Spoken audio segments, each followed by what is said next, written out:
saying goodbye to a pet is, well, it's tough. It's one of the hardest things we face as pet owners. It really is. In this deep dive, we're going to be talking about a really compassionate approach to caring for our pets as they get older. Okay. And Yeah. it's called in-home hospice care. Interesting. And we've got these two stories from pet owners who decided to do in-home hospice care with their pets. Oh, wow. And it's all about focusing on their comfort and their quality of life as they're nearing the end of their lives. I see. So we're going to learn from their experiences, and hopefully by the end, you'll feel a little bit more prepared and empowered Okay. if you ever find yourself facing this difficult situation. I think that's a really valuable thing to dive into. It's not something people often think about until they're right in it. Right. So having this knowledge beforehand can make such a difference Absolutely. for both the pet and the owner. Yeah. It's about that shift in perspective, right? Right. Instead of focusing on extending life no matter what. It's about making sure those last days, weeks, or even months are filled with peace and dignity for the pet. Yeah. And that's exactly what shines through in these stories. So let's start with listener A and her 18-year-old cat, Xiaohei. Wow, 18 years old. Can you imagine? That's a long time. That's a lifetime. She had Xiaohei since college. That's incredible. They must have had such a strong bond. A lifetime of memories. Mhm. But sadly, Xiaohei started showing signs that things weren't quite right. Like what?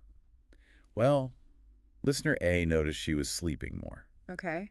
Didn't have as much energy, wasn't as interested in treats. Yeah, those little changes can be easy to miss, but they're often the first clues Yeah, they are. that something might be going on. Yeah. And it's crucial to catch them early. It gives you more time to explore options and make sure your pet's comfortable. That's a good point. So listener A took Xiaohei to the vet, and unfortunately, Oh. the vet confirmed that her body was starting to fail. Oh, that's so hard. And listener A was faced with this really tough choice.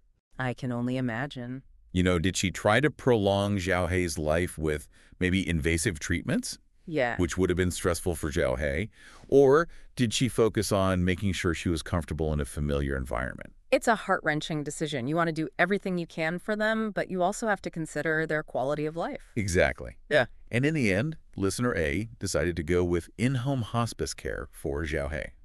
So how does that work, practically speaking? What are the steps involved? Well, it starts with finding a vet who specializes in hospice or palliative care for animals. Okay. So they're like the experts in end-of-life care for pets. Exactly. And they help you figure out your pet's specific needs. They'll create a care plan and give you advice on managing their pain, making sure they're getting the right nutrition, and making their environment as comfortable as possible. So it's a whole team effort. Yeah, it really is. You've got the vet, maybe some pet hospice professionals, and of course you, the pet owner, are a crucial part of the team. Makes sense. You know your pet better than anyone. Exactly. So Yeah. listener A was really dedicated to making sure Xiaohei was comfortable. She spent hours with her, just stroking her fur, talking to her about their memories together, just being there. That's lovely. Just offering that presence and comfort must have meant so much to Xiaohei. And there's this detail that really struck me. Listener A believes that Xiaohei actually chose the moment of her passing. Oh, wow. How so? One night, she just peacefully fell asleep in listener A's arms and never woke up. Oh, wow. That's beautiful in a way.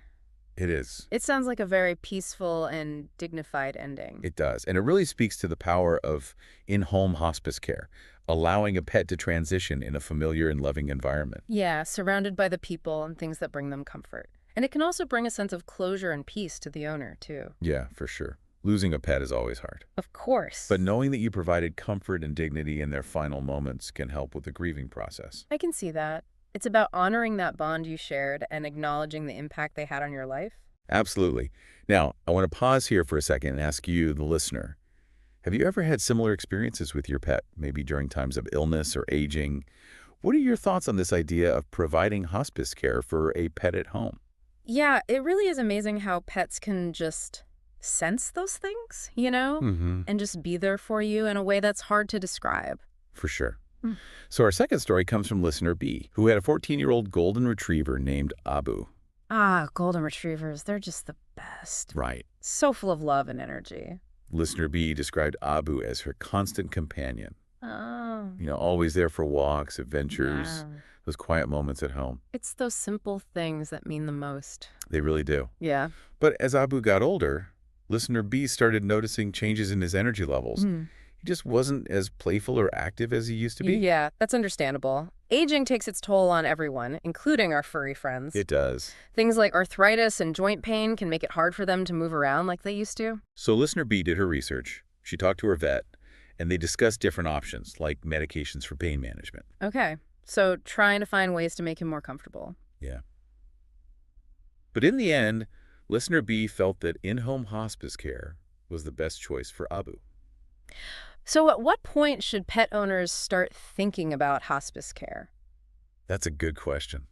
It's a really personal decision. Of course. And there's no right or wrong answer, but it's important to consider your pet's quality of life Right.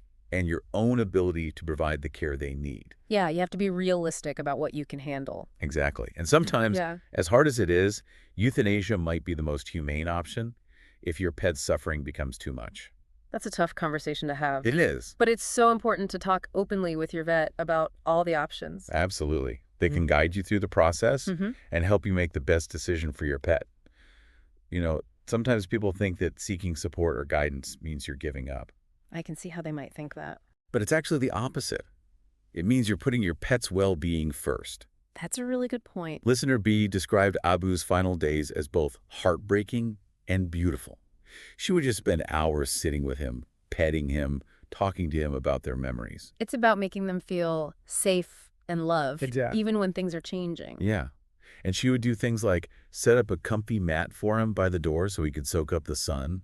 They'd watch sunsets together. That's so sweet. Like those simple moments became even more precious. Absolutely. Sometimes the simplest things are the most meaningful. Yeah. Listener B said that while those last days were sad, Mm-hmm. they also became some of the most special she had ever spent with Abu. She said she found a new appreciation for those quiet moments of connection. It's funny how the idea of losing someone can make you appreciate the little things so much more. It's true.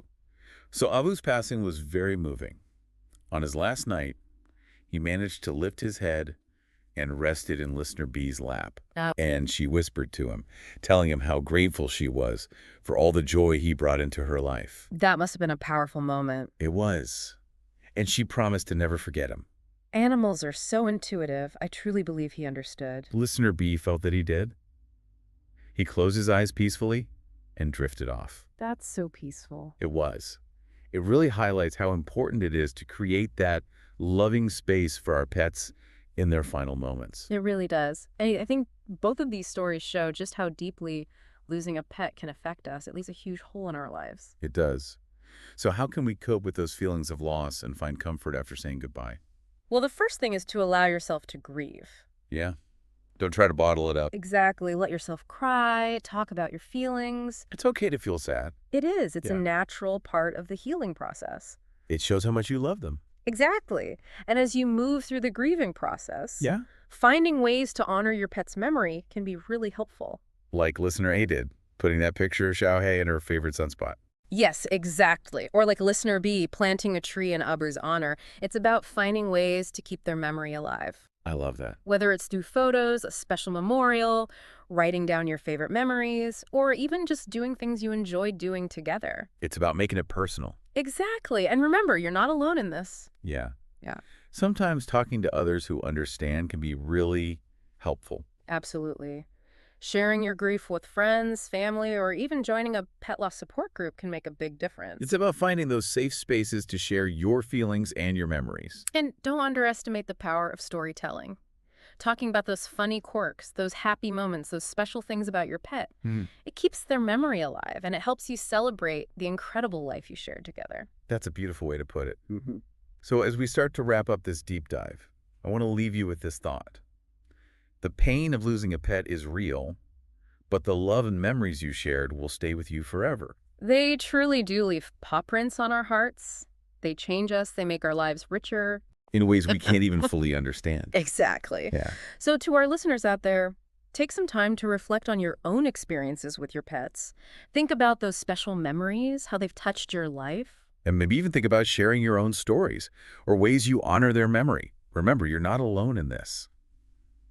Now, let's move on to our final thoughts and wrap up this deep dive.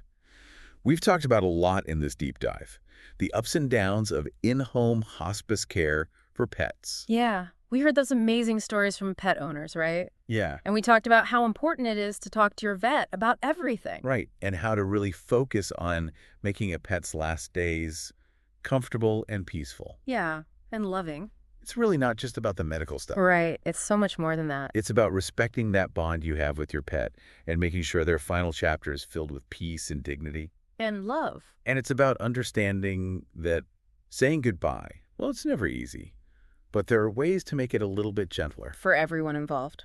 I think what really sticks with me is the idea of really savoring those small, everyday moments with our pets. You know, the cuddles, the quiet time together. Those are the things that really matter. They really are. It makes you realize how important it is to appreciate every single day with them. And especially as they get older. It's not about how much time you have left. It's about making the most of that time. So I really hope this deep dive has been helpful for our listeners. And I especially hope it encourages people to talk openly with their vets about their pets' needs as they get older. Yeah, it's so important to know what your options are. Absolutely. And to all the listeners out there who are going through pet hospice care right now, Yeah. or who are grieving the loss of a pet, just know that you're not alone. There are people out there who understand what you're going through. And there are resources available to help you. Don't be afraid to reach out for support. Talk to your friends and family, or maybe find a pet loss support group. Sharing your story and your feelings can really help with the healing process. And always remember, the love we have for our pets, it stays with us, even after they're gone. It really does. And the things they teach us about loyalty and companionship and unconditional love, those lessons stay with us too. Forever. Thank you for being with us on this deep dive. We hope you found it informative and maybe even a little bit comforting. We hope so. Until next time, may you cherish every moment with your furry friends.